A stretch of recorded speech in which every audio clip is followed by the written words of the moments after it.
Resources काय त्याच्याबद्दल कोण बोलतंय, कचऱ्याबद्दल कोण बोलतंय, रस्त्यांबद्दल कोण बोलतंय, पाणी कुठून आणणार. त्यामुळे अर्बन सेल मार्फत या प्रश्नांवर आम्ही येणाऱ्या काळात निर्भीडपणे बोलणार, निर्भीडपणे त्याच्यावर आम्ही आता काम करतोय. ती अशी का भीती असते की आपण डायरेक्ट कुठल्या गव्हर्नमेंट ऑफिस मध्ये जाऊ नाही शकत? शिक्षित तरुणांनी राजकारणाकडे किंवा आपल्या परिसराचा विकास म्हणून पाहिला पाहिजे. सामाजिक बांधिलकी फार कमी जाणवते. सामाजिक बांधिलकी म्हणजे आता असं विचार करा की मी घरातून बाहेर पडलो, माझ्या नोकरीच्या ठिकाणापर्यंत जासपर्यंत किंवा कॉलेजपर्यंत जासपर्यंत कुठे रस्त्याला एखादं बाबा पाणी लिकेज जर दिसलं किंवा एखादं चेंबर तुटलेलं दिसलं किंवा एखादं झाड पडलेलं दिसलं तर अनेक त्याच्याकडे लक्ष देत नाही. सध्याची राजकीय परिस्थिती जर पाहिली तर अनेक तरुण राजकारणाकडे न येण्याबाबतच सध्या आता विचार करतात.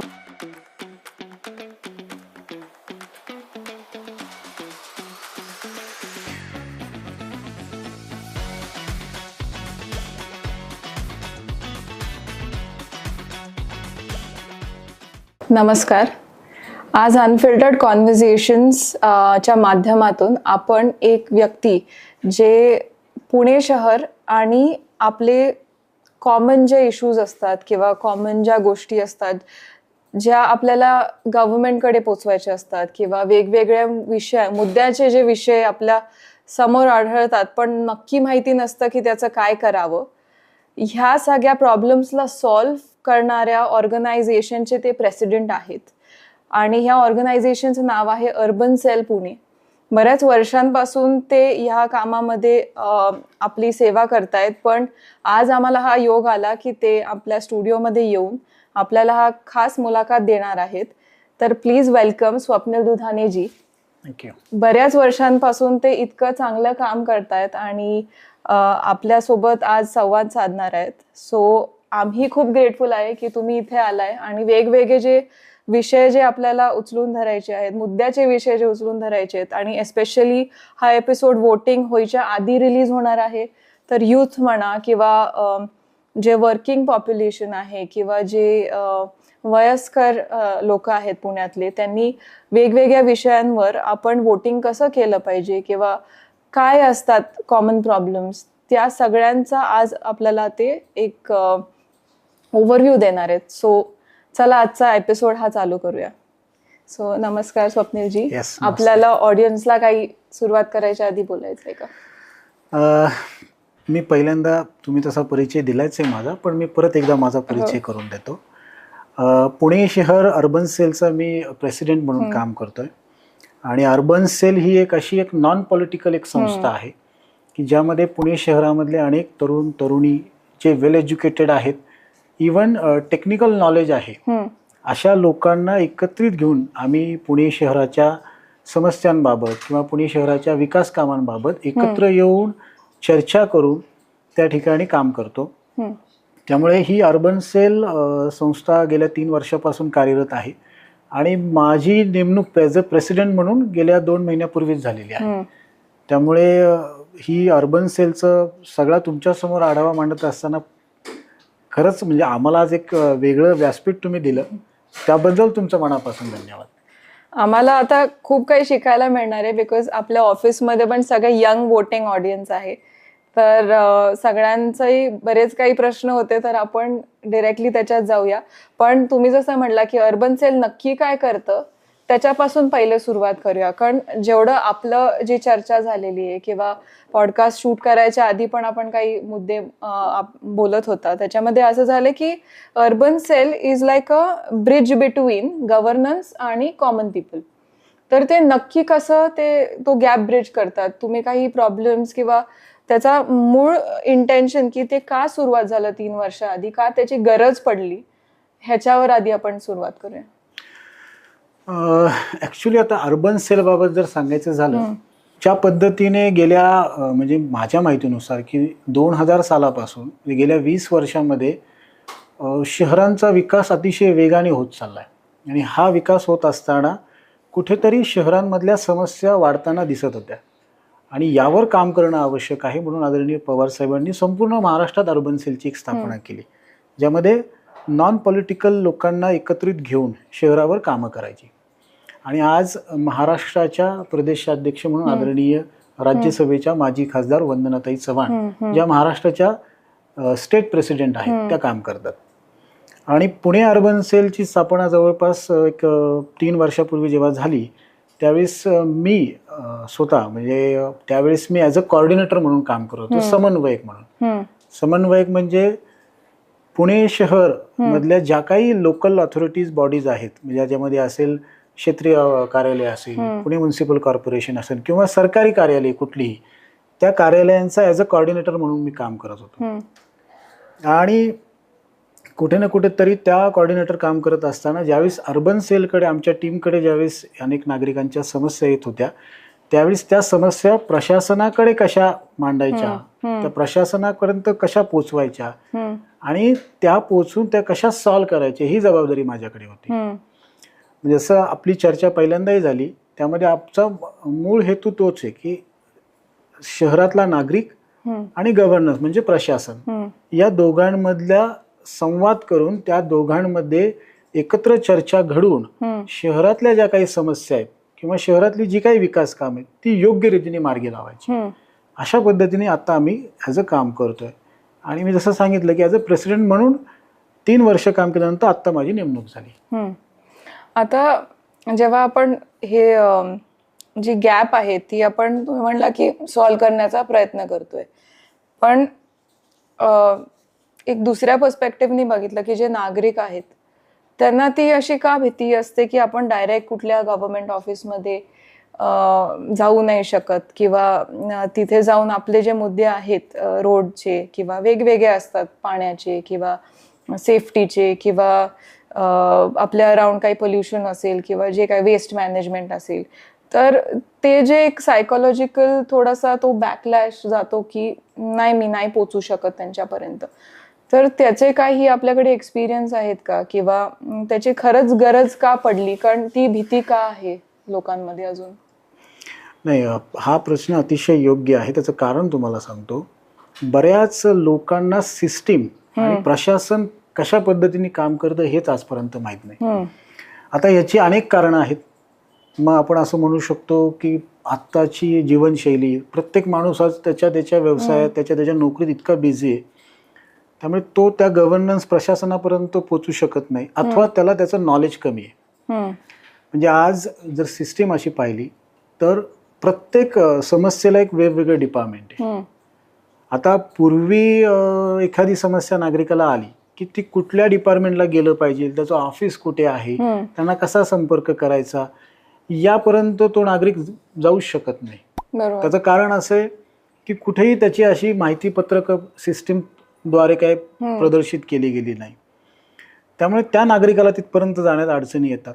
इव्हन याच्यामध्ये एक असाही फॉल्ट असू शकतो की जो आपण सर्वांनी अनुभवलाच की सिस्टीमकडे एखादा नागरिक पोचला प्रशासनाकडे एक तक्रार घेऊन आणि त्याला जो अनुभव आला मग त्याने तो अनुभव जास्तीत जास्त लोकांकडे शेअर केला की नाही मला तो प्रतिसादच मिळाला नाही, तो अधिकारीच मला मिळाला नाही, मग तिथं मी 2 तास बसून राहिलो.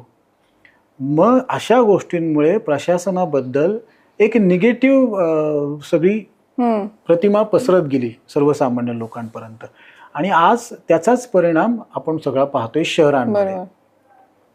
त्यामुळे मला असं वाटतं की ह्याला जबाबदार अनेक गोष्टी आहेत.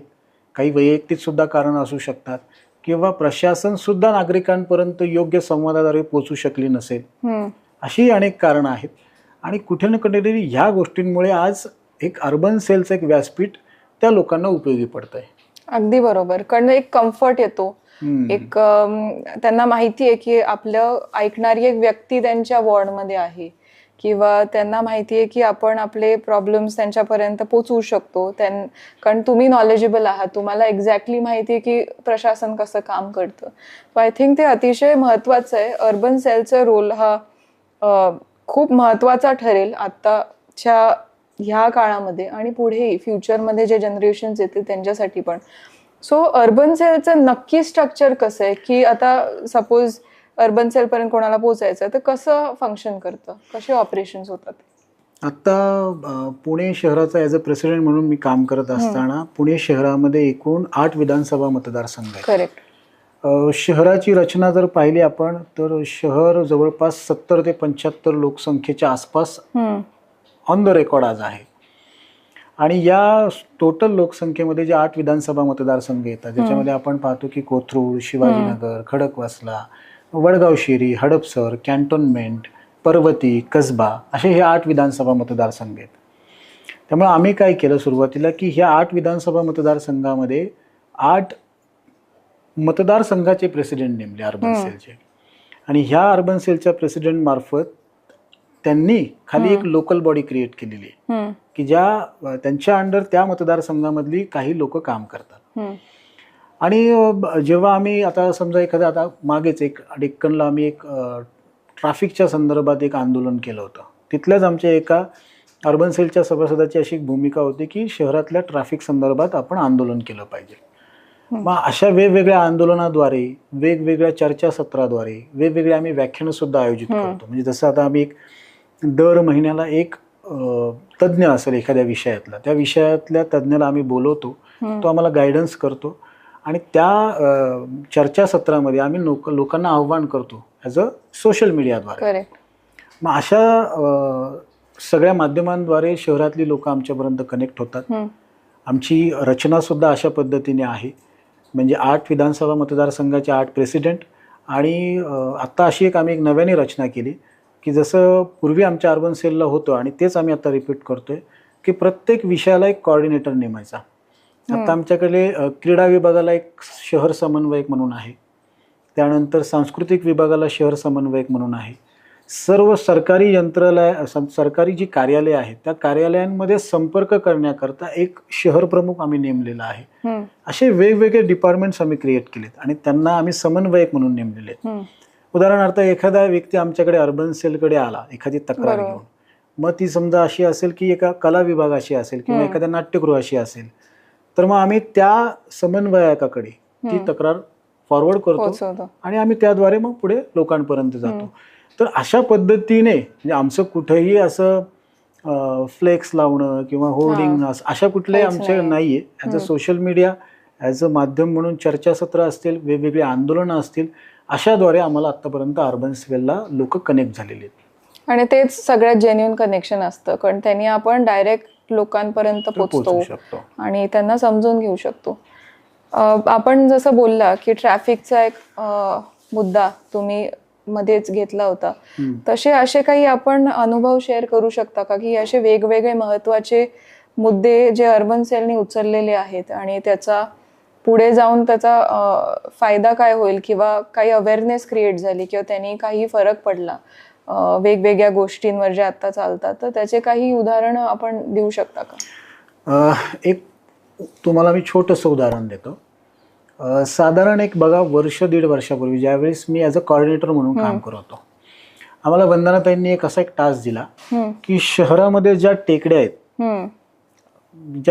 त्या टेकड्यांमध्ये अशा अनेक NGOज आहेत किंवा असे अनेक पर्यावरणप्रेमी नागरिक आहेत की कुठलाही त्यांचा स्वार्थ नाही, फक्त सेवाभावी वृत्तीने त्या टेकड्यांवर ते अनेक वर्ष काम करतात, पण त्यांची दखल कोणी आजपर्यंत घेत नाही. तर स्वप्नील, याबाबत तुम्हाला काही करता येईल का किंवा त्यांना तुम्हाला भेटता येईल का? त्यांना आपण एक प्लॅटफॉर्म क्रिएट करूया. मग आम्ही काय केलं, अर्बन सेलचे सभासद एकत्र आलो. एकत्र येऊन आम्ही काही टीम्स केल्या. मग जसे आता आपल्या पुणे शहरामधली बाणेरची टेकडी असेल, पर्वतीची टेकडी असेल, कोथरूडची टेकडी असेल, इव्हन चतुर्शिंगीची टेकडी असेल, ह्या टेकड्यांवर आम्ही प्रत्यक्ष गेलो, तिथं थोडी माहिती घेतली आणि माहिती घेतल्यानंतर ह्या सगळ्या NGOजचा आम्ही डाटा त्या ठिकाणी कलेक्ट केला. कलेक्ट केल्यानंतर आम्हाला अशा गोष्टी लक्षात आल्या. एक पर्वतीच्या बाबत मी तुम्हाला एक उदाहरण देईन. एक आता त्यांचं माझ्याकडे सरनेम लक्षात नाही, पण मला असं वाटतं बापट सर त्यांचं नाव असावं, पण आता ते फार मी कन्फर्म नाही सांगू शकत. ते दोघं नवरा बायको दररोज संध्याकाळी 4 वाजले की हातामध्ये बादली, त्यानंतर थोडंसं झाडांचं साहित्य, दररोज संध्याकाळी 4 वाजता त्या तळजाईच्या टेकडीवर जाणार आणि 4 ते संध्याकाळी 7 वाजेपर्यंत जिथे जिथे पाण्याचे पाणवठे आहेत जे निर्माण केलेले छोटे छोटे उन्हाळ्यामध्ये विशेष करून, आणि ते तिथे जाणार, बादलीने टाकीतनं पाणी भरणार आणि ते त्या ठिकाणी टाकणार, आणि जेणेकरून त्या तिथल्या प्राण्यांना म्हणा त्याचं हे होईल. आम्हाला जेव्हा त्यांना भेटलो आणि आम्ही तेव्हा त्यांच्याशी चर्चा केली तर त्यांनी आम्हाला सांगितलं तुम्ही एक काम करा स्वप्नीलजी, आमच्याबरोबर 1-2 तास श्रम करा. आणि माझ्याबरोबर माझे एक मित्र होते राहुल. तर म्हटलं ठीक आहे. पण ज्यावेळेस आम्ही त्यांच्याबरोबर काम करायचा अनुभव घेतला त्यावेळेस आम्हाला प्रत्यक्ष कळालं की बोलणं किती सोपं आहे आणि करणं किती अवघड आहे. हे सांगायचा उद्दिष्ट असा की ज्यावेळेस आम्ही त्यांच्याशी सगळं झाल्यानंतर थोड्या गप्पा मारल्या तर सलग 15 वर्ष ते हे करतात आणि कुठलाही त्याच्यामध्ये त्यांचा वैयक्तिक स्वार्थ नाही. आणि ज्यावेळेस आम्ही त्यांना सांगितलं की तुमचं हे कार्य बघून आम्हाला असं वाटतं की तुमचा एक अर्बन सेल मार्फत आम्हाला तुम्हाला एक सत्कार करायचा आहे, अक्षरशः त्यांनी तो नाकारला. आम्हाला कुठलंही व्यासपीठ नको, कुठलंही काही नको, फक्त आम्हाला तुम्ही इथे आला, आमच्या बरोबर हातभार लावला, हेच आम्हाला फार महत्वाचं आहे. तर यामध्ये अर्बन सेलची एक अशी ही अचिव्हमेंट आहे की अशा लोकांपर्यंत आम्ही पोहोचू शकतो, अशा लोकांकडनं आम्ही काही इनपुट घेऊ शकतो, त्यांचे अनुभव आम्ही घेऊ शकतो आणि त्याच्यामध्ये काय चांगलं करता येईल ह्या पद्धतीने आम्ही आता सध्या अतिशय चांगले अनुभव. एवढे वर्ष जर ते तिथे कंटिन्युअसली काम करतायत, ते पण बिना काही मोटिव्हच्या, बिना काही ह्याच्या, तर त्यांचे अनुभव अगदी खूप महत्वाचे ठरतील म्हणजे अर्बन सेलसाठी. आणि सामान्य नागरिक जर जाऊन असेच काही त्यांनी जाऊन हातभार लावला तर आय थिंक खूप मोठं काम होईल या बाबतीत. एक महत्वाचा विषय म्हणजे इलेक्शन जवळ येत आहेत, तर ॲज अ कॉन्शियस वोटर किंवा एक जे काय म्हणतात त्याला ॲज अ लिटरेट वोटर, की आपल्याला प्रत्येक गोष्ट माहिती पाहिजे, की आपण वोटिंग करताना ह्या मुद्द्यांवर आपला अभ्यास झाला पाहिजे किंवा ह्या गोष्टी आपण कन्सिडर केल्या पाहिजे. साध्या गोष्टी की आपण ज्या एरियामध्ये राहतो त्या गोष्टींची ऑब्झर्वेशन पाहिजे. तर आपलं काही ह्याच्यात पॉइंट ऑफ व्ह्यू आहे का? म्हणजे तुम्ही रिगार्डिंग वोटर्सच्या दृष्टिकोनातनं म्हणताय का निवडणुकीच्या संदर्भात? वोटर्सच्या दृष्टिकोनातून की त्यांचा सहभाग हा का महत्वाचा आहे आणि त्यांनी कुठल्या पद्धतीने एक कॅन्डिडेट निवडताना कुठल्या पद्धतीने ते सिलेक्शन केलं पाहिजे. कारण तुम्ही वॉर्ड वाईज आता प्रत्येक जसं 8 मेंबर्स इथे आहेत, तर तो एज्युकेशन पण इम्पॉर्टंट आहे कुठल्याही वोटरला. तर त्यांचा सहभाग का महत्वाचा आहे या ह्याच्यात म्हणजे इलेक्शनमध्ये. आणि दुसरी गोष्ट की दुसरा एक ब्रेकअप क्वेश्चन आहे की जेव्हा आपण कोणाला वोट करायला जातो तर त्या कुठल्या गोष्टी ज्या त्यांनी कन्सिडर केल्या पाहिजेत हे लक्षात घ्या. आपण खरं सांगायचं तर आपल्या देशामध्ये म्हणजे संपूर्ण जगामधील सर्वात जास्त लोकसंख्या असणारा आपला देश. बरोबर. आणि त्यात एवढ्या मोठ्या लोकसंख्या असलेल्या देशामध्ये लोकशाही एवढी सक्षम आहे आपल्याकडे, त्यामुळे जनतेच्या सहभागाशिवाय काही होऊच शकत नाही. त्यामुळे मला असं वाटतं की ज्यावेळेस एखादा मतदार ज्यावेळेस मतदान करायला जातो त्यावेळेस त्यांनी अनेक गोष्टींचं अनालिसिस केलं पाहिजे अशी आमची एक अपेक्षा. आणि अर्बन सेलचे आम्ही सगळे लोक त्याबाबत वेळोवेळी लोकांना सांगतच असतो. एक तर सर्वात म्हणजे याच्यामध्ये काही लोक माझ्या मताशी सहमत असतील असं मी सांगू शकत नाही, पण मला असं वाटतं की नागरिकांनी पहिल्यांदा त्या उमेदवाराचं शिक्षण पाहिलं पाहिजे. असं म्हणत नाही की मी अशिक्षित उमेदवाराला काम करता येत नाही, करू शकतात, त्यांच्या अनुभवाच्या जोरावर करू शकतात. पण जर काळाची गरज पाहिली तर आज वोटर्सनी म्हणजे मतदारांनी पहिलं जर त्या उमेदवाराचं पाहायचं असेल तर शिक्षण पाहावं. दुसरं त्याच्यामध्ये जर पाहायचं असेल तर तो उमेदवार किती ॲक्सेसिबल आहे, तुम्हाला किती लवकरात लवकर भेटू शकतो. म्हणजे कधी कधी असं होतं की एखादा व्यक्ती निवडून आल्यानंतर तो त्याच्या भागाला किती न्याय देण्याकरता लोकांशी भेटू शकतो, संवाद करू शकतो, ह्या गोष्टी सुद्धा नागरिकांनी पाहिलं पाहिजे. आणि सर्वात महत्त्वाची म्हणजे की त्या उमेदवाराला त्या परिसराची किती जाण आहे, मग तिथल्या समस्यांबद्दल असेल, तिथल्या प्रश्नांबद्दल त्याला किती माहिती असेल. जर त्याला ती माहिती असेल तरच तो निवडून आल्यानंतर त्या परिसराला न्याय देण्याचं काम करेल. म्हणून मला असं वाटतं ह्या गोष्टी वोटर्सने पाहिल्या पाहिजेत. ते पाहिलं आणि तुम्ही ते मतदान जर तुमचं वाया जाऊन द्यायचं नसेल तर फर्स्ट 3 प्रायोरिटी ह्या गोष्टींना द्यावी, असं आमचं एक वैयक्तिक मत आहे. नाही, अगदी बरोबर आहे. कारण ते क्रायटेरिया फार महत्त्वाचे आहेत. आता ॲडव्हर्टाइजमेंट्स चालतात किंवा कॅम्पेन्स होतात किंवा त्या सगळ्या वेगळ्या गोष्टी आहेत, त्या गरजेच्या गोष्टी आहेत. पण त्याच्या पलीकडे जाऊन आपण डे टू डे बेसिसवर, कारण प्रत्येक वोट काउंट होतो. प्रत्येक जेव्हा आपल्याला काही आता अर्बन सेलकडे जरी यायचं असेल आणि काही इश्यूज होत असतील तर इट स्टार्ट्स विथ वोटिंग, की आपण कुठला उमेदवार आपल्यासाठी निवडतोय किंवा आपण आपला रोल काय या गोष्टींमध्ये, त्या तिथपासून चालू होतं. तर प्रत्येकाची ती जबाबदारी असते इक्वली, असं माझं पर्सनल ओपिनियन आहे याच्यामध्ये. अजून काही इश्यूज जे आम्हाला ॲज अ म्हणजे काय म्हणतात यंग जनरेशनमध्ये दिसतात फिरत असताना, की जे 18+ होतात किंवा काय, त्याच्यामध्ये काही लोकांकडे सर्टिफिकेट नसतं किंवा रजिस्ट्रेशन केलेलं नसतं किंवा त्या काही छोट्या छोट्या गोष्टींमुळे वोटिंग काउंट कमी होतो किंवा जात नाहीत वोटिंगला किंवा काय. तर यंग जनरेशनचा ह्याच्यात किती मोठा रोल आहे आणि त्यांनी का ह्याला आवर्जून गेलं पाहिजे, ह्याच्यावर पण आपण काही बोलू शकला तर. याच्यावर मी बोलेल, पण थोडं जरा स्पष्टच बोलेल. आपल्याकडे 18 वर्ष पूर्ण झाले की वोटर्सचा राईट सगळ्यांना मिळतो. आणि माझ्या माहितीनुसार ज्यावेळेस त्या विद्यार्थ्याला, म्हणजे अनेक मुलं ज्यावेळेस त्यांचं वोटर रजिस्ट्रेशन होतं त्यावेळेस ते विद्यार्थी दशक येत असतात. त्यामुळे थोडी अल्लड पण असतात. किंवा आपण असं जसं तुम्ही म्हणलं की आज निवडणुकीची अनेक माध्यमं आहेत, सोशल मीडिया असेल, मार्केटिंग असेल, त्यामुळे अनेक तरुण थोडं जरा सुरुवातीला त्याच्याकडे आकर्षित होतात. आज तुम्ही पाहिलं असेल तर सर्वात जास्त तरुणांची संख्या असणारा आपला भारत देश आहे. करेक्ट. म्हणजे अनेक ज्यावेळेस कॅम्पेनिंग अनेक पार्टीज करतात, पक्ष करतात, त्यावेळेस ते पहिले तरुणांना गृहीत धरतात आणि त्या अनुषंगाने त्यांची ती मार्केटिंग आणि पब्लिसिटी पॉलिसी ते करतात. त्यामुळे तरुणांचा सहभाग हा संपूर्ण राजकीय याच्यामध्ये फार महत्त्वाचा रोल निभावतो. आणि त्यामुळे ज्यावेळेस ते वोट करत असतील किंवा ज्यावेळेस ते पूर्णपणे याच्यामध्ये सहभागी होतील त्यावेळेस एक मोठा बदल आपल्याला अपेक्षित 100% मिळेल, मला असं वाटतं. कारण माध्यमं सुद्धा फार आहेत आजकाल, की लोकांना पूर्वी एखाद्या उमेदवाराविषयी माहिती मिळायला किंवा त्या पक्षाची जाहीरनामा असेल किंवा त्या उमेदवाराच्या कामांची माहिती मिळायला फार कमी माध्यमं होती.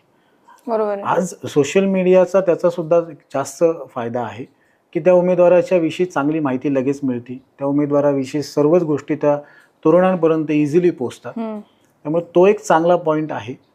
आणि मला असं वाटतं की जास्तीत जास्त शिक्षित तरुणांनी राजकारणाकडे किंवा ॲज अ सोशल ही ॲक्टिव्हिटीकडे आपल्या शहराचा विकास किंवा आपल्या परिसराचा विकास म्हणून पाहिला पाहिजे. बरोबर. मी असंही थोडं, आता स्वाभाविक आहे, जसं मी सुरुवातीला म्हणलो की सध्याची राजकीय परिस्थिती जर पाहिली तर अनेक तरुण राजकारणाकडे न येण्याबाबतच सध्या आता विचार करतात. किंवा एखाद्याला यायचं असेल तरी त्याची कौटुंबिक घरातलं परिस्थिती बघता किंवा कौटुंबिक व्यक्ती सुद्धा सांगू शकते की अरे आत्ता काय परिस्थिती चालली राजकारणात, तू का तिकडे जातो. ही सुद्धा परिस्थिती आम्ही आत्ता अनुभवतोय. म्हणजे मी वयाच्या 21व्या वर्षी राजकारणाला सुरुवात केली. जवळपास आज 14-15 वर्ष मी ॲज अ सोशल वर्क करतोय. या सोशल वर्कमध्ये मी पाहिलं तर आत्ता जेव्हा मी तरुणांशी फार संवाद करतोय जे विद्यार्थी दशकेत आहेत त्यावेळेस त्यांचा असा फार कल दिसत नाहीये. पण आम्ही त्यांना कन्व्हिन्स करतोय अर्बन सेल मार्फत की ठीक आहे, ॲज अ पॉलिटिकली तुम्हाला नाही त्याच्यामध्ये इन्व्हॉल्व्ह व्हायचंय, तर ॲज अ अर्बन सेल हे असं प्लॅटफॉर्म तुम्हाला आम्ही क्रिएट करून देतोय की तुम्ही आपल्या भागाचा विकास करण्याकरता एकत्र या. ऍक्च्युली त्यांच्याकडे नॉलेज खूप आहे, प्रचंड नॉलेज आहे. ते नॉलेज जर आपण योग्य ठिकाणी यूज केलं तर 100% आपण त्यामध्ये काहीतरी बदल करू शकतो. तेव्हा तुम्ही जसं म्हणला की 21 वर्षापूर्वी तेव्हा कसं होतं पॉलिटिक्स आणि आता कसं आहे, आणि त्याच्यावरनं जो मूळ मुद्दा आहे की यूथला का इन्व्हॉल्व्ह व्हायला तुम्हाला, म्हणजे अर्बन सेलला ॲज अ ब्रिज म्हणून यावं लागतंय किंवा त्या गोष्टी तुम्ही सॉल्व्ह करताय, त्याचा एक थोडासा ग्लिम्स मिळून जाईल त्याच्यातून. आता मला आठवतंय मी इंजिनिअरिंगला होतो. ॲक्च्युली त्यावेळेसच आम्ही फार म्हणजे सोशल ॲक्टिव्हिटीकडे होतो. कॉलेजमार्फत असेल, आमचे काही ग्रुप्स होते आणि मी ॲज अ इंजिनियर म्हणून गव्हर्नमेंट सुद्धा जॉबला जॉईन पण झालो होतो, पण मी 3 दिवसात जॉब रिझाईन केला कारण मला जॉब करायचा नव्हता. त्यानंतर मी माझा छोटासा व्यवसाय चालू केला आणि मग काही मित्रांमार्फत, काही सिनियर लोकांमार्फत जेव्हा मी सुरुवात केली राजकारणामध्ये, त्यावेळेस असे अनेक तरुण होतकरू होते की खरंच त्यांना काहीतरी बदल घडवायचा होता. म्हणजे आज राजकारणामध्ये येण्याचे काही त्यांचे एम असतील की बाबा ठीक आहे, मला ग्लॅमरस बनायचं असेल किंवा मला एक माझा वेगळा मार्ग करायचा असेल. त्यावेळेस तसं नव्हतं. त्यावेळेस शहरामध्ये काहीतरी नवीन करायचं आपल्याला, लोकांकरता काहीतरी चांगले व्यासपीठ निर्माण करायचं, काही प्रकल्प उभारायचे. अशा पद्धतीने अनेक तरुण आम्ही राजकारणामध्ये आलो. इव्हन आम्ही ते उभारले सुद्धा, म्हणजे मी ते तुम्हाला सांगेलच. पण आज आम्ही जेव्हा तरुणांशी चर्चा करतो ना, तर आज म्हणजे शहरांमधलं जे वातावरण आहे, म्हणजे सगळ्याच बाजूनी, म्हणजे शहरांमधल्या इतक्या समस्या वाढल्यात की लोक आता हताश आहेत सध्या. आणि तरुण तर इतका हताश की आज त्याला शिक्षण संपल्यानंतर त्याचं पहिलं करिअर रिलेटेड तो कुठलेही निर्णय घेतो. म्हणजे त्याला असं वाटत नाही की बाबा ठीक आहे, मला माझ्या शहराकरता काहीतरी केलं पाहिजे किंवा मला असं माझ्या परिसराकरता काही केलं पाहिजे. ठीक आहे, त्याला त्याचे वैयक्तिक कौटुंबिक काही असतीलच प्रश्न असतील, मी त्याला नाकारत बिलकुल नाही. म्हणजे त्याने त्याचं करिअर 100% करावं, पण ते करत असताना सोशल वर्कला सुद्धा किंवा आपल्या परिसराकरता सुद्धा वेळ देणं अपेक्षित आहे. आणि आजचा तरुण त्या दृष्टिकोनातनं थोडं जरा ही राजकीय परिस्थिती, मी जसं तुम्हाला सांगितलं की आत्ताचं 5 वर्षाचं राजकारण, म्हणजे आमच्या दृष्टिकोनातनं जर पाहिलं तर नैतिकता, नीतिमत्ता ह्या गोष्टी जरा राजकारणामधनं थोड्या असं बाजूला गेल्याच्या दिसतात. कोणी जबाबदारी स्वीकारायला तयार नाही आत्ताच्या परिस्थितीमध्ये.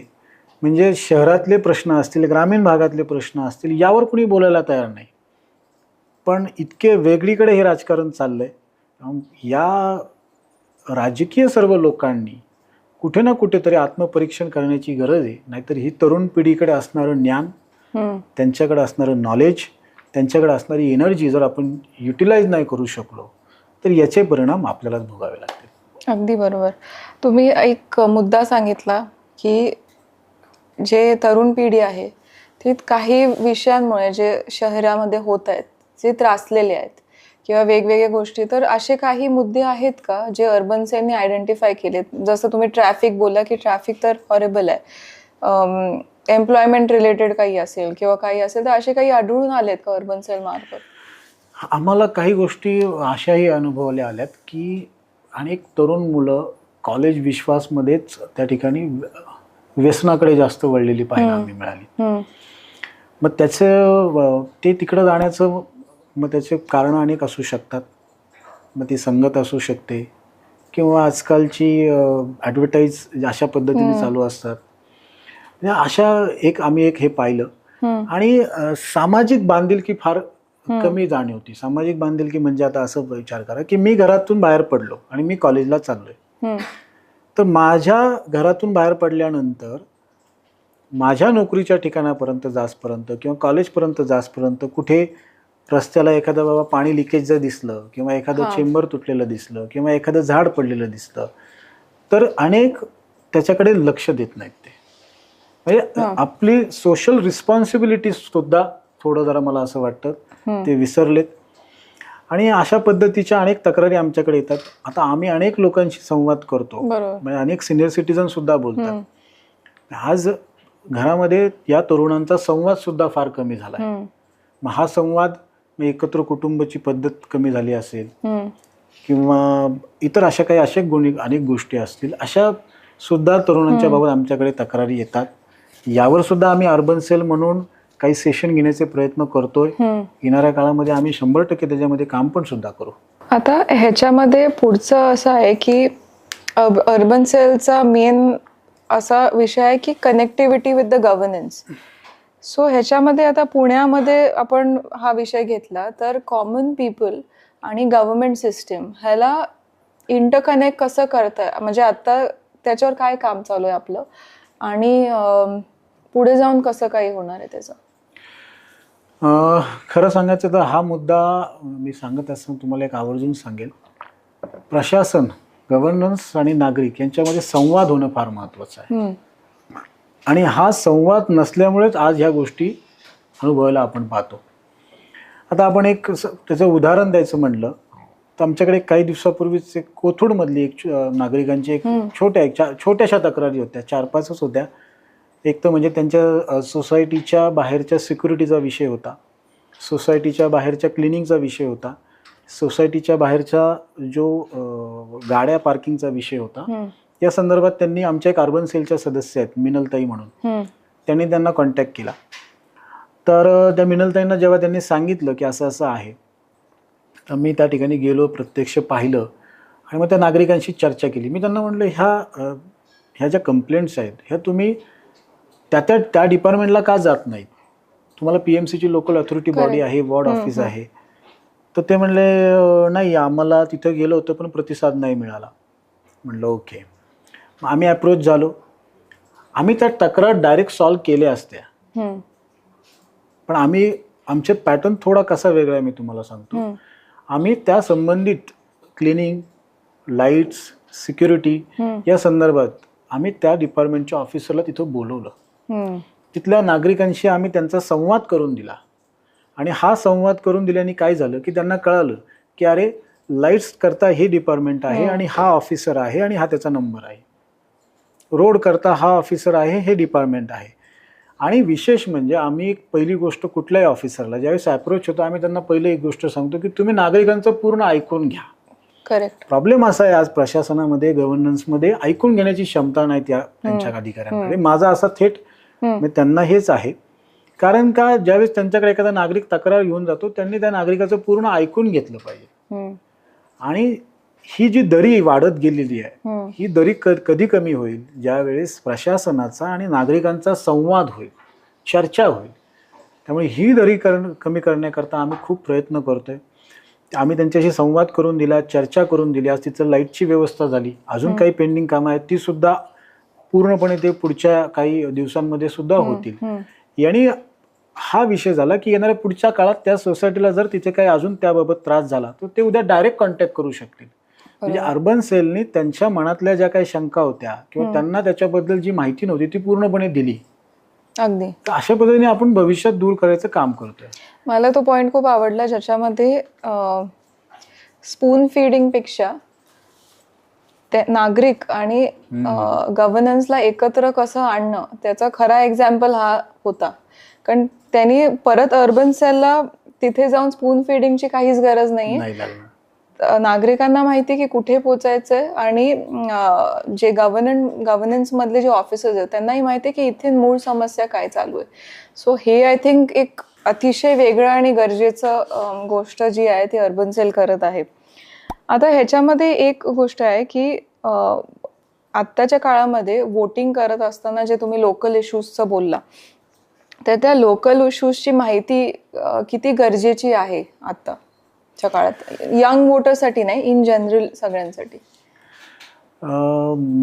मला असं वाटतं वोटर्सला आहे ना, पहिली गोष्ट म्हणजे रचना लक्षात आली पाहिजे. आता योगायोग बघा की महाराष्ट्राच्या विधानसभेच्या निवडणुका आहेत चालू, पुढच्या काही दिवसात त्याचं मतदान पण होणार आहे.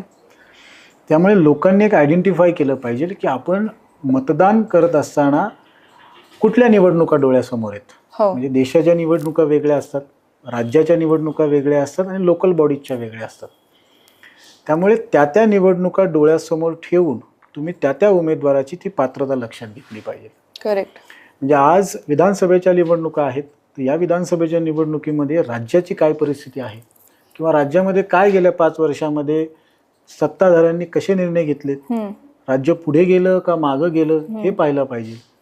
त्याच पद्धतीने लोकल बॉडीच्या म्हणजे महानगरपालिकेच्या, जिल्हा परिषद असतील, पंचायत समिती असतील किंवा इतर काही निवडणुका ज्या लोकल बॉडीजच्या असतात त्यावेळेस तुम्ही लोकल इश्यूज पाहिले पाहिजे. म्हणजे रस्ते, पाणी, ड्रेनेज, वाहतूक या गोष्टी पाहून त्या ठिकाणी तुम्ही वोटिंग केलं पाहिजे. तर लोकांना पहिलं हे कळलं पाहिजे की आपण वोट करता आणि त्या निवडणुका गृहीत धरून त्या दृष्टिकोनातून अभ्यास करून वोट केला पाहिजे. कारण लोकसभा आणि विधानसभा अगदी वेगवेगळे विषय आहेत आणि त्याच्यावर कधी कधी लोकांचं कन्फ्युजन पण असतं की हे काय प्रकार आहेत दोन्ही. तर इथपासूनच ते पूर्ण जर्नी. दुसरं एक मला विचारायचं होतं की इलेक्शन नंतर जे इलेक्टेड ऑफिशियल्स असतात ते आपल्या इश्यूज अड्रेस करतील हे कसं इन्शुअर करायचं? आता एकदा इलेक्शन झाल्यानंतर हम्म, त्या निवडून आलेल्या उमेदवाराने, म्हणजे आपण त्याला लोकप्रतिनिधी म्हणतो, इलेक्टेड मेंबर म्हणतो, तो व्यक्ती नागरिकांच्या संपर्कात कसा राहतो हेही महत्वाचं आहे. हम्म, आणि नागरिकांनी सुद्धा, हम्म, म्हणजे तुम्ही त्यांना मत देता, एक मत देता, आणि 5 वर्ष संपूर्णपणे जबाबदारी तुमच्या भागाची त्या व्यक्तीवर जात असते. त्यामुळे तुम्ही, जसं आपण म्हणतो की बाबा तो उमेदवार मतदानाकरता कमीत कमी मतदानाच्या अगोदर 3 महिने तो कंटिन्यू त्या परिसरामध्ये लोकांच्या घरोघरी जात असतो, लोकांना आश्वासनं देत असतो, लोकांना सांगत असतो की मी हे करेल, मी ते करेल. तर मला असं वाटतं की निवडणूक झाल्यानंतर, तो निवडून आल्यानंतर ही नागरिकांची जबाबदारी आहे की तुम्ही त्यांचा पाठपुरावा करणं, एक्झॅक्टली. तुम्ही त्यांच्याकडे जाणं, की तुम्ही ही कमिटमेंट केली होती, तुम्ही ह्या गोष्टी आम्हाला सांगितल्या होत्या, तुम्ही आमच्याकडचा हा पाणी प्रश्न सोडवणार होता, आणि या गोष्टी जर ते नाही करू शकले तर मग तुम्हाला पुढच्या 5 वर्षानंतर तुम्हाला योग्य उमेदवार निवडता येऊ शकेल. आपल्याकडे नागरिकांचा सुद्धा, बघा, टाळी काही एक हाताने वाजत नाही, बरोबर. लोकशाही आहे. हो. टाळी 2 हाताने वाजते. त्याचप्रमाणे इलेक्टेड मेंबर आणि नागरिक यांनी सुद्धा एकमेकाशी संवाद केला पाहिजे, नागरिकांनी सुद्धा पाठपुरावा केला पाहिजे. हा, ह्याच्यामध्ये एक पण बाजू अशी आहे की एखादा विषय किंवा एखादी समस्या सोडवायची असेल त्या लोकप्रतिनिधीला, त्याच्यामध्ये सुद्धा अनेक टेक्निकल कारणं असू शकतात, असू शकत असं नाही, पण मग त्याला ते समस्या सोडवण्याकरता काही प्रॉब्लेम येत असतील तर त्यांनी नागरिकांशी बोललं पाहिजे. म्हणजे आता मी एखादा नागरिक म्हणून मी एखाद्या नगरसेवकाकडे गेलो आणि म्हणलं, अरे माझ्याकडे पाण्याची समस्या आहे, तर मग ती पाण्याची समस्या मी उद्या लगेच सॉल्व्ह करेल असं नसतं. त्याला सुद्धा काही फॉलोअप असतो, काही बजेट असतं, काही कॉन्ट्रॅक्ट असतात. तर अशा गोष्टींमध्ये सगळं फॉलोअप घेऊन ते काम करावं लागतं. त्याला कालावधी 2 महिन्याचा लागू शकतो, 3 महिन्याचा लागू शकतो, 4 महिन्याचा लागू शकतो, पण लोकांनी पाठपुरावा केला पाहिजे आणि लोकांनी त्याच्यामध्ये अनालिसिस केलं पाहिजे की नाही बाबा, हे आमचे प्रश्न होते, भले तुम्ही 2 महिने लागले असतील, 6 महिने लागले असतील, तुम्ही आमचा हा प्रश्न सोडवला पाहिजे. नाही, अगदी बरोबर आहे. मी अजून एक ऑब्झर्व केलंय की जसं आपण मध्ये पण बोलत होतो की सोशल मीडियावर आपण कमला हॅरिस आणि आपलं ट्रम्प काय करतायत त्याच्याबद्दल आपण कॉन्फिडेंटली पोस्ट करतो. किंवा आता मध्ये पण आम्ही एका ह्याला गेलो होतो, त्याचं डिटेल्स नाही देणार, पण तिथे पण त्यांचं काय होतंय त्याच्यावर डिस्कशन्स खूप चालू होते. माझ्या मनात असा प्रश्न पडत होता की आपल्या इथे काय होतंय त्याचं तुम्ही कॉन्फिडेंटली कधी पोस्ट करायला चालू करणार आहे? तिथे जरा बॅकफूटवर जातो आपण पोस्ट करताना, नको बाबा ह्याच्यात पडायलाच नको, किंवा या इश्यूजमध्ये आपण बाहेरचे मुद्दे उचलून धरतो किंवा ते रिपोस्ट होतात स्टोरीजमध्ये. पण जेव्हा आपल्याकडे काही होत असेल, थोडा बदल घडायला लागलाय, पण तिथे फार घाबरलं जातं की कशाला तिथे पोस्ट करायचं. तर ह्याच्यात मला जरासं हे वाटतं की तेवढा कॉन्फिडन्स, जसं तुम्ही बोलला ना की तो पाठपुरावा किंवा त्या गोष्टी टाकल्या पाहिजेत नागरिकांकडून पण, की जसं इथून पण जसं टाळी दोन्ही हाताने म्हणजे वाजते, तर त्या ह्यानी नागरिकांनी पण आपले मुद्दे किंवा काय उचलले पाहिजे, टाकलं पाहिजे त्याच्याबद्दल. आपण US बद्दल बोलू शकतो, तर आपल्या जे आत्ता चालू आहे त्याच्याबद्दल का नाही बोलू शकत? नक्की नक्की, असं मला पर्सनली वाटतं. तर त्याच्यात आपले काही पॉइंट ऑफ व्ह्यू असतील? नाही, तुम्ही तर जास्ती बघत असाल या गोष्टी. नाही, ह्याच्यामध्ये ना, ह्याला दोन गोष्टी जबाबदार असू शकतात. एक म्हणजे प्रशासन आणि त्यांच्याबद्दल असणारी सगळे निगेटिव्ह पॉइंट लोकांमधले दूर करता आले पाहिजे, म्हणजे लोक निर्भीडपणे बोलली पाहिजे. आणि ही राजकीय व्यक्तींची सुद्धा जबाबदारी मोठी आहे की एखाद्या नागरिकाने एखादा प्रश्न पोस्ट केला, एखाद्या प्रश्नावर आवाज उठवला, तर त्या प्रश्नाकडे तुम्ही सकारात्मक दृष्टिकोनातनं बघा, तुम्ही नकारात्मक बघू नका की ठीक आहे यांनी माझा वॉर्डातला विषय, यांनी माझ्या मतदारसंघातला हा विषय घेतला, पण ठीक आहे, त्याचे पॉईंट्स ऑफ व्ह्यू काय, ती खरंच समस्या आहे, तुम्ही त्यांना भेटलं पाहिजे, त्यांच्याशी चर्चा केली पाहिजे, त्यांच्याशी चर्चा करून ती विषय कसा सॉल्व्ह होईल हे पाहिलं पाहिजे. म्हणजे काय की प्रशासन आणि राजकीय व्यक्तींनी विश्वासार्हता निर्माण केली पाहिजे, एखाद्या गोष्टीची भीती नाही वाटली पाहिजे. म्हणजे जसं तुम्ही म्हणला की आता अमेरिकेच्या निवडणुकीबाबत आपण आपलं स्पष्ट मत सोशल मीडियाला शेअर करतो, पण मग आपल्या इथल्या एखाद्या वॉर्डामध्ये रस्ता खराब झाला, रस्ता विनाकारण खोदला, पण ते शेअर करायला, पोस्ट करायला आपली लोक घाबरतात की अरे तो एखादा व्यक्ती, मग एखादा मानतो तो राजकीय व्यक्ती नाराज होईल, तो होईल. पण याच गोष्टींमुळे आपण मागं पडतो. याच गोष्टी म्हणजे आज पुण्यामध्ये तर चेष्टेचा विषय झालाय की काल रस्ता केलेला डांबरीकरण उद्या खोदतात, पण त्याच्यावर कोणी बोलत नाही. आजची तरुणाई बोलत नाही. बोललं पाहिजे या गोष्टीवर. म्हणजे ॲज अ अर्बन सेलचा प्रेसिडेंट म्हणून मी काम करतोय, पण ॲज अ नगरसेवक म्हणून सुद्धा मी गेले 10 वर्ष माझ्या भागामध्ये काम करतोय. म्हणजे माझ्या कामाविषयी किंवा माझ्या मातोश्री नगरसेविका म्हणून आहे, पण आईचं काम मीच पूर्ण पाहिलं. पण ज्यावेळेस आमच्या भागामध्ये एखादी गोष्ट लोक सांगतात, पोस्ट करतात जाहीरपणे, तर आम्ही त्याबाबत त्या व्यक्तीला जाऊन भेटतो, त्याच्याशी समस्येवर चर्चा करतो. आता मी तुम्हाला एक छोटंसं उदाहरण देईल. मी एक वॉर्डामध्ये Bharat Ratna doctor APJ Abdul Kalam school develop केले. जवळपास 4 एकर PMCची गव्हर्नमेंट स्कूल आहे. आणि ज्या वेळेस मी ती स्कूलचं रिझर्वेशन होतं, स्कूलचं होतं, मी स्कूल रिझर्वेशन PMCकडे हँडओव्हर करून घेतली आणि त्या ठिकाणी नगरसेविकेचा फंड टाकून स्कूलचं काम चालू केलं. भूमिपूजन पण झालं. ज्यावेळेस स्कूलचं काम चालू झालं त्यावेळेस तिथल्या आजूबाजूच्या सोसायट्यांनी मला अप्रोच केलं की सर, तुम्ही इथं गव्हर्नमेंट स्कूल करताय, आमच्या सगळ्या सोसायट्या 11-11 मजली त्यांची सगळ्या बिल्डिंग्स होत्या, आणि गव्हर्नमेंट स्कूल म्हटलं की लोकांना थोडं जरा एक वेगळा अप्रोच असतो की एक वेगळ्या पद्धतीने मग ती बिल्डिंग कशी होईल, काय होईल. मी त्यांच्याशी सलग 3 महिने संवाद केला. त्यांना म्हटलं मी ह्या स्कूलच्या सगळ्या प्रक्रियेमध्ये तुम्हाला सहभागी करेल, म्हणजे स्कूलचं प्लॅनिंग, स्कूलचं डिझायनिंग, स्कूल बिल्डिंग, ग्राउंड, त्याचं स्ट्रक्चर, त्याचे कंपाऊंड वॉल, सगळ्या गोष्टींमध्ये मी तुम्हाला सहभागी करेल, जेणेकरून तुम्हाला त्याच्याबद्दल जो न्यूनगंड आहे किंवा तुम्हाला असं वाटतं की बाबा नाही ही अडचण होऊ शकते, त्या सगळ्या मी क्लिअर करेन. मी तुम्हाला सांगतो, स्कूल पुढच्या 3 वर्षात काम कम्प्लीट झालं. आज ती government PMC school successful run करते. जवळपास 500 विद्यार्थी त्या ठिकाणी हे करतात. आणि लोकांच्या संवादातनं एक सूचना आम्हाला अशी आली होती की स्कूलचं ग्राउंड हे मोठं असलं पाहिजे. तर आज त्या जवळपास 4 एकर स्कूलमध्ये 80% जागा ही ओपन स्पेस ग्राउंड म्हणून आहे, 20% बिल्डिंग आहे, ग्राउंड फ्लोअर फक्त बिल्डिंग आहे. आज तेच सोसायटीतली लोक मला म्हणतात की या स्कूलमध्ये या परिसराला एक वेगळं वैभव प्राप्त झालं. हे सांगायचा मुद्दा ह्या सगळ्या गोष्टींमध्ये काय आहे की लोकांमधली भीती आपण कमी करण्याचं काम पॉलिटिशियननी राजकीय लोकांनी करणं आवश्यक आहे, प्रशासनाने करणं आवश्यक आहे.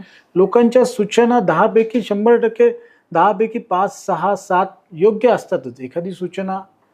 त्यामुळे आपण आपल्या भागाबद्दल बोलणं गरजेचं आहे, निर्भीडपणे आवाज उठवणं गरजेचं आहे.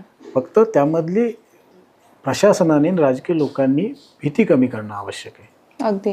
आणि आय थिंक अर्बन सेल, जेवढं मला आता त्याच्याबद्दल माहिती मिळत आहे किंवा जेवढे काम मी बघितलेलं आहे, ते अगदी त्या गोष्टी किंवा ते मुद्दे उचलूनच ते थोडंसं भीती कमी करण्याचंच काम करत आहे की ज्याच्यामध्ये तो गॅप कमी व्हावा, आपल्या यंग जनरेशनचं इन्व्हॉल्वमेंट वाढावं, खरे जे इश्यूज चालू आहेत किंवा ज्याच्यामध्ये गव्हर्नमेंटनी लक्ष दिलं पाहिजे किंवा नागरिकांनी पण लक्ष दिलं पाहिजे, या गोष्टी अर्बन सेल आता पार पाडत आहे. पण मला असा प्रश्न पडतो की पुढचे 5 वर्ष किंवा पुढचं जे आताचं काम असेल अर्बन सेलचं, त्याच्यामध्ये कुठले कुठले चेंज आपल्याला घडून आणायचे किंवा कुठले विषय उचलून धरायचे आहेत, किती मोठं हे काम होणार आहे पुढे, आणि आपण ह्या अर्बन सेलला कसं जोडले गेलो पाहिजे किंवा ह्यांच्याशी कसं कनेक्ट व्हायला पाहिजे. बिकॉज अर्बन सेल नुसते मेंबर्स, बोर्ड मेंबर्स किंवा आपण नुसतं नाहीये ॲज अ प्रेसिडेंट, बट बाकीचे लोक पण त्याच्यात जॉईन होऊ शकतात, इन्व्हॉल्व्ह होऊ शकतात. तर त्याची काही प्रोसेस आहे का की जर कोणाला तसं काही काम करायचं असेल आणि सुरुवात छोटी करायची असेल तर I think urban cell is a great platform to start. नक्कीच. अर्बन सेल आता आम्हाला खूप, म्हणजे अर्बन सेल मार्फत आम्हाला खूप चांगले लोक आज जॉईन करतात. म्हणजे अशी पण एक अर्बन सेल मार्फत आम्हाला अनुभव आले, काही लोक काही विषयांमधले जसं मी सांगितलं तज्ज्ञ आहेत किंवा काही मुलांकडे खूप चांगलं नॉलेज आहे. आता जसं तुम्ही म्हटलं की पुण्याच्या पुढच्या 5 वर्षांमधल्या काही विषयांवर आपल्याला काम करावं लागेल. त्यामुळे आम्ही आत्ता अर्बन सेल मार्फत तर 4-5 गोष्टींवर फार आम्ही फोकस केलेला आहे. त्याच्यामध्ये शहरांमधला वाहतूक कोंडीचा तर फार मोठा प्रश्न आज आपल्यासमोर आहे. त्याचप्रमाणे शहरांमधला जर भौगोलिक परिस्थिती पाहिली तर जी वाढती लोकसंख्या आहे आणि जी वाढती बांधकामं आहेत, म्हणजे कमी जागेमध्ये खूप लोक आता राहायला यायला लागली. त्यामुळे ज्या पद्धतीने मूलभूत सुविधा आहेत, मूलभूत सुविधा म्हणजे काय, रस्ते, पाणी, ड्रेनेज, कचरा, यावर प्रचंड ताण वाढलेला आहे. हे आज ऍक्च्युली कोणाच्या लक्षात येत नाहीये. ह्याचे परिणाम आपल्याला काही दिवसांनी दिसणार आहेत. त्यामुळे या गोष्टींवर सुद्धा आम्ही अर्बन सेल मार्फत काम करतोय. आणि या गोष्टींवर जेव्हा आम्ही काम करतोय ना, त्यावेळेस असे अनेक, म्हणजे एक साधारण तुम्हाला उदाहरण द्यायचं म्हटलं ना, तर आम्ही आता एक UDCPR संदर्भात काम करतोय. या आदरणीय वंदनाताईंसोबतच आम्ही त्या विषयावर अर्बन सेल पण सहभागी आहे. ज्यावेळेस आम्ही आत्ता शहरातल्या काही बांधकामांविषयी थोडी माहिती घेतली तर शहरामध्ये फार मोठ्या प्रमाणात FSIची खैरात होते. म्हणजे कमी जागेमध्ये खूप जास्त सदनिका, खूप जास्त ओव्हरलोड. म्हणजे ज्यावेळेस आम्ही हा विषय घेतला त्यावेळेस अशी माहिती कळाली की कुणीही मागणी नव्हती केली की आम्हाला एवढा FSI आहे. म्हणजे आता FSI वाढला किंवा बांधकामं वाढली तर फायदा बांधकाम व्यावसायिकांचा आहे. काही बांधकाम व्यावसायिक म्हणले की आम्ही मागणीच नाही केली, मिळाला आम्हाला तर आम्ही का नाही वापरणार. पण याचा जो परिणाम आहे मूलभूत गोष्टींवर तो इतका प्रचंड वाढणार आहे की आज पुण्यामध्ये वाहतूक कोंडी इतकी वाढली. म्हणजे आज आपल्याकडे PMPL आहे, मेट्रो असून सुद्धा वाहतूक कोंडी काही सुटायला तयार नाही.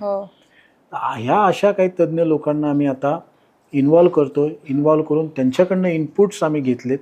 आम्ही आता पुण्यामध्ये दररोज किती टन कचरा होतो, 2200 टन सध्या पुण्यामध्ये कचरा निर्माण होतो एका दिवसात. इतकी परिस्थिती गंभीर आहे. आता त्या 2200 टन मधला किती रिसायकल होतो, किती डम्पिंग केला जातो, हे लोकांना कळलं तर लोक अक्षरशः त्यांना भीती वाटेल. इतकी भयानक परिस्थिती आहे पुण्याची. आज पुण्यामध्ये वॉटर कन्झम्पशन किती आहे, म्हणजे पर डोई व्यक्ती 135 लिटर पाणी नियमानुसार त्याला मिळालं पाहिजे. पण आज कमीत कमी पुण्यामध्ये पाण्याचं मूल्यमापन होतच नाहीये. प्रचंड पाण्याचा वापर आहे. इतकं वाढत चाललंय. आणि ठीक आहे, आमचा अर्बन सेल मार्फत जे आम्ही चर्चा करतो किंवा तज्ज्ञ लोकांशी बोलतो, कोणाचा त्याला विरोध नाहीये की ठीक आहे बांधकाम होऊ द्या, डेव्हलपमेंट होऊ द्या. पण रिसोर्सेस काय, त्याच्याबद्दल कोण बोलतंय, कचऱ्याबद्दल कोण बोलतंय, रस्त्यांबद्दल कोण बोलतंय, पाणी कुठून आणणार, ह्या सर्व गोष्टींबद्दल कोण बोलतंय. त्यामुळे अर्बन सेल मार्फत या प्रश्नांवर आम्ही येणाऱ्या काळात निर्भीडपणे बोलणार, निर्भीडपणे त्याच्यावर आम्ही आता काम करतोय. म्हणजे त्याच्यामध्ये एक चांगली गोष्ट आहे, जसं जसं आम्ही बोलतोय काही लोकांकडनं जरी काही व्यक्तींकडनं आम्हाला तसा विरोध होताना जाणवतो, पण ज्या लोकांना पुढचं भविष्य कळतंय ते लोक आमच्याशी आता जॉईन व्हायला सुरुवात झाली. पुण्याचं वाहतूक कोंडीवर मला एक मुद्दा उचलायचा आहे, कारण सगळ्यांनाच त्याचा त्रास होतोय. तर जेव्हा तुम्ही तज्ज्ञ लोकांशी बोलताय किंवा तुम्ही जसं बोलला की तो अतिशय प्रॉब्लेमॅटिक इश्यू झालेला आहे पुणेकरांसाठी किंवा जे काही म्हणजे सगळ्यांसाठीच, तर त्याचा ऍक्च्युअल रूट कॉज कुठे येतोय, म्हणजे काय नक्की कशामुळे ही एवढी वाहतूक कोंडी वाढलेली आहे. ह्याच्यामध्ये एक तर मला असं वाटतं की थोडा नियोजनाचा अभाव असू शकतो. म्हणजे आपल्याकडे काय होतं, थोडक्यात मी सांगतो तुम्हाला. समजा एखाद्या चौकामध्ये वाहतूक कोंडी होती आणि जेव्हा ती वाहतूक कोंडी हाताच्या बाहेर जाते त्यावेळेस त्या वाहतूक कोंडीवर मार्ग काढण्याकरता फक्त त्या चौकाचा विचार केला जातो की मग ह्या चौकातली वाहतूक कोंडी दूर करायची ना, मग आपण इथे एक ब्रिज करूया. मग तिथं तो ब्रिज केला जातो. मग तो ब्रिज केल्यानंतर ती वाहतूक कोंडी त्या चौकाच्या ऐवजी पुढच्या चौकात होते. म्हणजे सोल्युशन फक्त तेवढ्या पुरतंच काढलं जातं असं आम्हाला जाणवलं. म्हणजे प्रशासनामार्फत असेल किंवा काही पॉलिटिशियन लोकांकडनं असेल, तर त्याला वेगळ्या अँगलने विचार केला पाहिजे, सर्वांगीण विचार केला पाहिजे, आजूबाजूच्या कमीत कमी 10 किलोमीटर पेरिमीटरचा विचार केला पाहिजे. आता साधी सरळ जी गोष्ट आहे जी कुठल्याही सर्वसामान्य पुणेकरांना कळते, वाहतूक कोंडी का होती, तर पुणे शहरामध्ये वाढलेली खाजगी वाहने. आज पुणे शहरामध्ये जवळपास खाजगी वाहनांची संख्या 44 लाख आहे. रजिस्टर्ड, अनरजिस्टर्ड त्याची आपल्याकडे माहिती नाही. पुण्यामध्ये दररोज शहरात येणारी जाणारी अनेक वाहनांची आपल्याकडे गणती नाही. मग आज जर ही वाहतूक कोंडी कमी करायची असेल तर आपल्याला काय करावं लागेल, तर एक म्हणजे आपल्याला सक्षम सार्वजनिक वाहतूक व्यवस्था करावी लागेल. जसं पब्लिक ट्रान्सपोर्टमध्ये बस असेल, मेट्रो असेल, चला मेट्रोचं तर काम चालू आहे, पण अजून ती पूर्णपणे कनेक्टिव्हिटी नाही. पण लोकांना इझिली अवेलेबल होणारी म्हणजे बस. मग जर आपल्याकडे ते सरळ सरळ सोल्युशन दिसतंय, पण आपण त्याच्यावर काम नाही करत, आपण वेगळीकडेच काम करतो. वेगवेगळे उड्डाण पूल, वेगवेगळे ग्रेड सेपरेटर, ठीक आहे ते आवश्यक सुद्धा असेल, पण त्यांनी प्रश्न सुटला का? त्यांनी प्रश्न सुटला नाही, प्रश्न गंभीरच होत चाललेत ना. तर अशा दृष्टिकोनातनं वाहतूक कोंडी करता एक लॉंग ह्याच्या दृष्टिकोनातनं आपल्याला मार्ग काढणं आवश्यक आहे. हा, त्याच्यामध्ये मला असं वाटतं की त्याने काही लोक बाधित होणार, काही निर्णय कठोर घ्यावेच लागतील, नाहीतर ही शहरं राहण्यायोग्य राहणार नाहीच. नाही, अगदी बरोबर आहे. आणि आय थिंक जे आपला जो रिसर्च बोलतोय की अर्बन सेलनी इतपत रिसर्च केला की या गोष्टी होऊ शकतात, आणि असे वेगवेगळे विषय तुम्ही वेस्टेज बद्दल पण बोलला, किंवा त्याचं अपसायकलिंग पुढे जाऊन कसं होऊ शकतं, किंवा त्या गोष्टींवर आता तुम्ही कचऱ्याचं जे युनिट नंबर सांगितला तो शॉकिंग आहे. म्हणजे आम्हाला आतापर्यंत माहिती नव्हतं की एवढं साधारण वेस्टेज पुण्यातून नुसतं सिंग्युलर निघतंय. तर नक्की ह्याच्यावर लक्ष देणं गरजेचं आहे. आणि आय थिंक अर्बन सेल खूप महत्वाचा रोल प्ले करेल असं मला वाटते. आता अजून एक क्वेश्चन होता की सिटी लेवल जे प्रॉब्लेम्स असतात त्याच्यामध्ये एक लॉंग टर्म फिक्सिंग असतं आणि एक शॉर्ट टर्म, की शॉर्ट टर्म मध्ये ते फिक्स होऊन जातं प्रॉब्लेम. तर त्याच्याबद्दल आपलं प्लॅनिंग कसं गरजेचं असतं? यामध्ये आता जर पाहिलं ना आपण लॉंग टर्म आणि शॉर्ट टर्म मध्ये, तर पहिली गोष्ट समस्यांची थोडी विभागणी आपण केली पाहिजे. समस्या कशा आहेत आणि त्या दृष्टिकोनातूनच काम करणं आवश्यक आहे. आता अर्बन सेल मार्फत ज्या पद्धतीने आम्ही काम करतोय, आता आमची सगळी टीम आत्ताच आमच्या म्हणजे एक जवळपास 3 महिने झाले आम्ही सगळ्या नियुक्त्या नवीन केलेल्या आहेत. आणि यामध्ये आम्ही आता लॉंग टर्मच्या दृष्टिकोनातून काम करत असताना आम्ही एक ठरवलंय की जसं मी सुरुवातीला सांगितलं की दर महिन्याला एक टॉपिक आपण घ्यायचा. करेक्ट. आणि त्या टॉपिक मधल्या योग्य व्यक्तीला, तज्ज्ञ व्यक्तीला, ज्या व्यक्तीला त्यातलं खूप चांगलं नॉलेज आहे अशा व्यक्तीला आम्ही त्या ठिकाणी बोलवतो.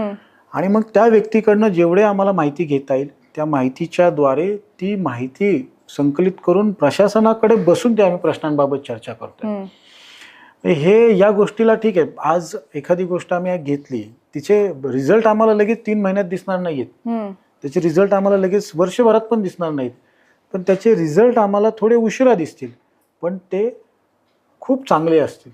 करेक्ट. जे लोकांच्या उपयोगी असतील. आणि शॉर्ट टर्मच्या बाबत झालं तर आम्ही लोकांना स्पष्टपणे कुठल्या तर लोकांच्या आज अर्बन सेलकडे अशा अनेक तक्रारीत की जसं मी सांगितलं पाणी, रस्ते, वाहतूक, कचऱ्याच्या संदर्भात पण आमच्याकडे लोकांचे येतात.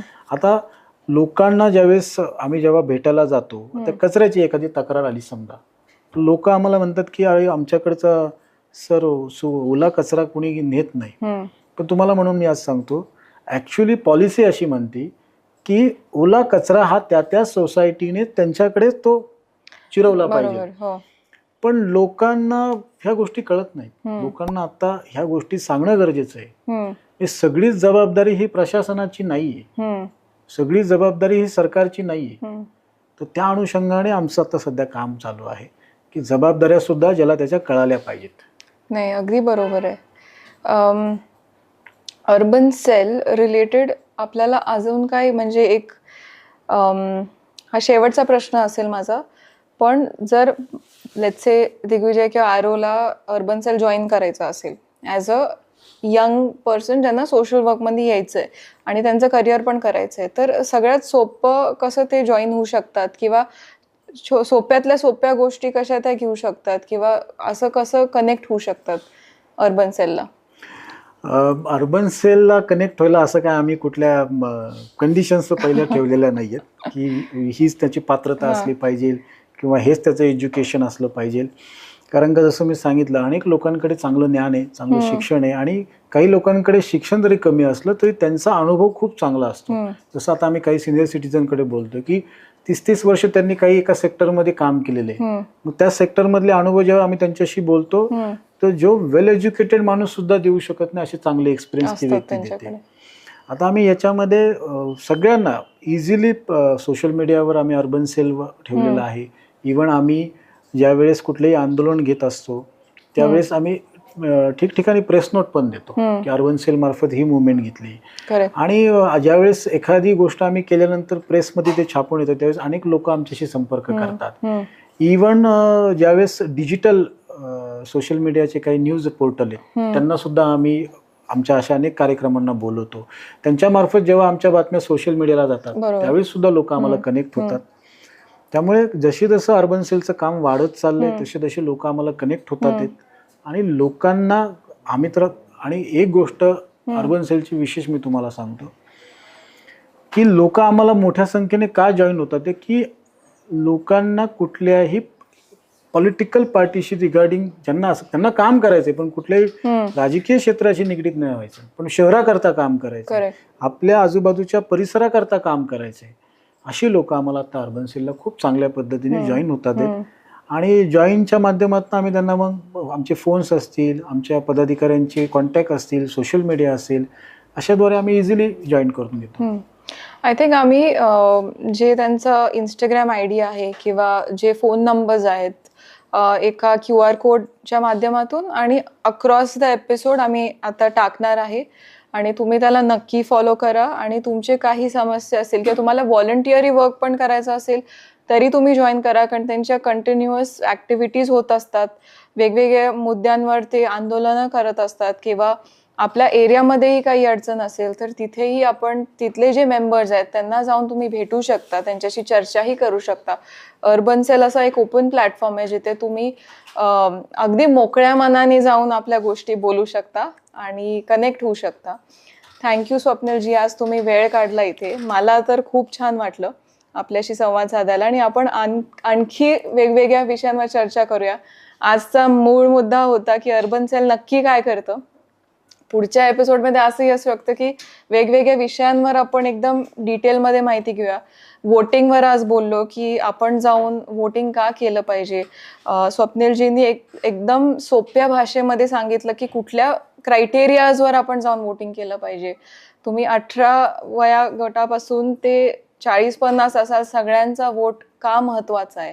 आपल्या एरियामध्ये आपण कुठल्या पद्धतीने एन्व्हायरमेंट बघितलं पाहिजे, गोष्टी अनुभवल्या पाहिजेत आणि पुढे जाऊन ते काम केलं पाहिजे. So thank you स्वप्नीलजी. ऑडियन्सला काही सांगाल आणि आपल्याला कसं वाटलं अनफिल्टर्डवर संवाद साधून? खरं सांगायचं तर तुमच्याशी आज गप्पा मारताना मी फार सोप्या भाषेत अर्बन सेलची भूमिका समजून सांगण्याचा प्रयत्न केला. आणि पहिलं म्हणजे तुमचं मनापासून धन्यवाद की कुठेतरी अर्बन सेलच्या आमच्या सर्व सभासदांना किंवा अर्बन सेलचं काम लोकांपर्यंत पोहोचवण्याकरता तुमचा जो प्लॅटफॉर्म तुम्ही आम्हाला क्रिएट करून दिला त्याबद्दल तुमचं कौतुक जेवढं करावं तेवढं कमीच आहे. कारण का बघा, आम्ही सुद्धा जरी आम्ही कुठेही एखाद्या पार्टीशी रिलेटेड असलो किंवा कुठेही काम राजकीय क्षेत्रात करत असलो तरी आज आम्हाला कुठेतरी गरज वाटली अर्बन सेल सारखी एक नॉन पॉलिटिकल संस्था असावी. आमचा उद्देश एकच होता की कुठे ना कुठेतरी ज्या लोकांकडे चांगलं नॉलेज आहे पण त्यांना कुठल्या पॉलिटिकल पार्टीकडे यायचं नाही, अशा लोकांना एकत्र व्यासपीठावर आणून काम करायचं. आणि आज लोकांपर्यंत पोहोचवण्याकरता जी तुम्ही आम्हाला मदत केली ते खरंच कौतुकास्पद आहे. तुमचं आम्ही खरं मनापासून आभार व्यक्त करतो. आणि मी आव्हान तुमच्या माध्यमातून पुणेकरांना करल किंवा इव्हन प्रत्येक महाराष्ट्रातल्या शहरातल्या नागरिकांना करेल की अर्बन सेल ही संपूर्ण महाराष्ट्रात आहे. प्रत्येक शहरामधल्या योग्य व्यक्तींनी ज्यांच्याकडे आपल्या शहराकरता काहीतरी चांगलं करायचं असेल त्यांनी अर्बन सेलला जॉईन व्हावं एवढीच मी आपल्या या प्लॅटफॉर्मद्वारे विनंती करेन. आणि खूप खूप मनापासून आपलं धन्यवाद. थँक्यू. खूप छान वाटलं.